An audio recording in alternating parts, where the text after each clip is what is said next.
Imagine a vast, sun-drenched plain just outside Mexico City. From this high valley, enormous stone shapes rise. They are not mountains. They are pyramids. They seem to pull the sky down to the earth. This is Teotihuacan. It feels like a secret whispered across centuries. The air here is thin and carries a sense of stillness. The stones are warm to the touch, baked by a sun that has shone on them for nearly 2,000 years. You walk on wide, impossibly straight avenues. You feel a strange sense of scale. You are a small shape in a city built for giants, or perhaps for gods. This place asks a question the moment you see it. Who built this, and why did they leave? The Aztecs found this city centuries after it was abandoned. They were so awestruck by its grandeur that they believed it was the birthplace of the gods. They named it Teotihuacan, which means the place where the gods were created. The pyramid of the sun, the pyramid of the moon.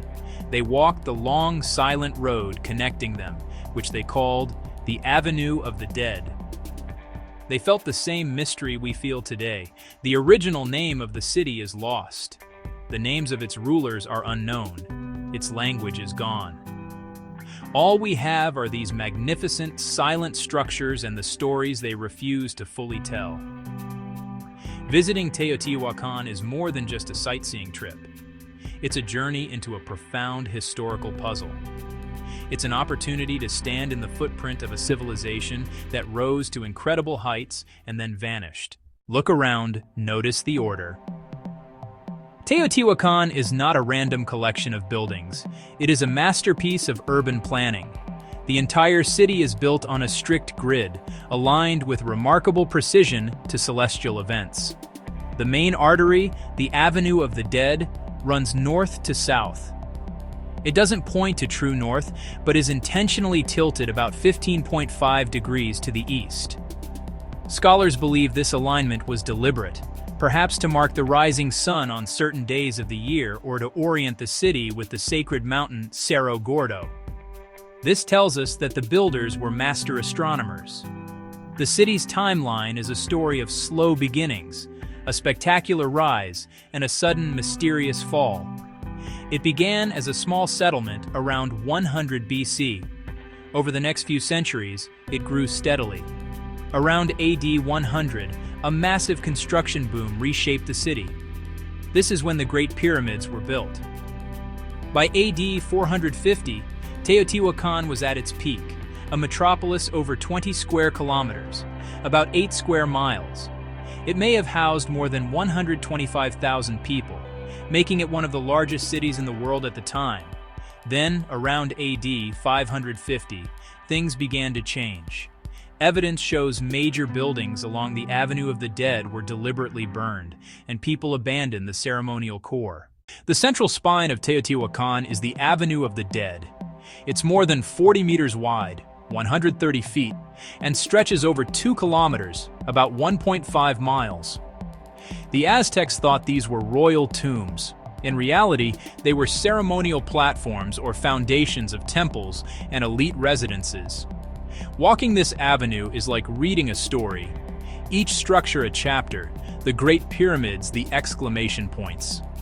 Start in the south near the Citadel and the Temple of the Feathered Serpent and watch the Pyramid of the Moon grow with every step. The avenue rises and falls in shallow terraces, an architectural trick that made processions dramatic. You'll pass temple foundations and palace entrances. The Palace of the Quetzal Butterfly holds carved columns and faint paint. The city was once vivid, white and red plaster, brilliant murals of gods, animals, and geometric patterns. Take your time, don't rush. Stop at the smaller structures and imagine them in their prime. This was a sacred path connecting humans to the gods. By walking it, you join a ritual thousands of years old. Dominating the skyline is the Pyramid of the Sun. It is simply immense. Over 65 meters, 216 feet, high. A base about 225 meters, 738 feet on each side. One of the largest pyramids ever built. Its sheer volume is staggering. constructed from an estimated 3 million tons of stone, rubble, and earth, moved without wheels, metal tools, or beasts of burden. Unlike Egyptian tombs, Mesoamerican pyramids were temples, man-made mountains crowned with sanctuaries. The Pyramid of the Sun likely honored a powerful deity, perhaps a great goddess or a storm god. In 1971, archaeologists discovered a tunnel over 100 meters, 330 feet, leading to a cloverleaf chamber under the center. This cave was sacred long before the pyramid, a possible place of origin, the womb from which humanity, or the gods, emerged. Climbing the 248 steps is a pilgrimage. The air is thin. Take it slow. The sounds of traffic fall away, replaced by the wind. From the top, the entire ancient city lies like a map. The avenue to the moon, the compound grid, the mountains. The view is worth every step. So, who were the people who built this incredible city? This is Teotihuacan's greatest mystery. We don't have a definitive answer. Unlike some neighbors, they left no decipherable writing that names kings or tells their history. One leading theory: Teotihuacan was a cosmopolitan, multi-ethnic metropolis, drawing people from across Mesoamerica. Archaeologists identify enclaves, like a merchant's barrio with Gulf Coast-style pottery and a Zapotec neighborhood with Oaxaca-style tombs. An ancient melting pot for living, working, and trading, fueling a vibrant economy and culture. Another theory: it grew organically from local populations. A volcanic event may have displaced thousands, who migrated here and powered explosive growth, a homegrown power that spread its influence outward. Leadership remains puzzling. No grand monuments to individual rulers. Some suggest a council of elites, collective, anonymous power focused on gods and state. It makes Teotihuacan feel more communal, more ideological, and even more mysterious. What was it like to live in Teotihuacan 1,500 years ago? Away from the avenue, residential compounds hold intimate clues. Many interior walls were covered in beautiful frescoes, storybooks in color. Jaguars, coyotes, eagles, gods pouring water and seeds, agricultural fertility made visible. The great goddess, often with a bird headdress, is among the most prominent deities. The feathered serpent, Quetzalcoatl, appears in dramatic three-dimensional heads at the southern end of the avenue. Rituals were constant. Offerings and sacrificial burials show life and death, intertwined with sacred space. Beyond ceremony, the city was a powerhouse of commerce. It controlled obsidian, steel of the ancient world, for blades, points, and ritual objects. Potters made thin orange wares traded far afield. Markets thrummed with cacao, macaw feathers, and marine shells. Here obsidian chips ring, smell wood smoke, and the murmur of many tongues. Children play in shared courtyards under painted walls. Though rulers are nameless, these human details endure.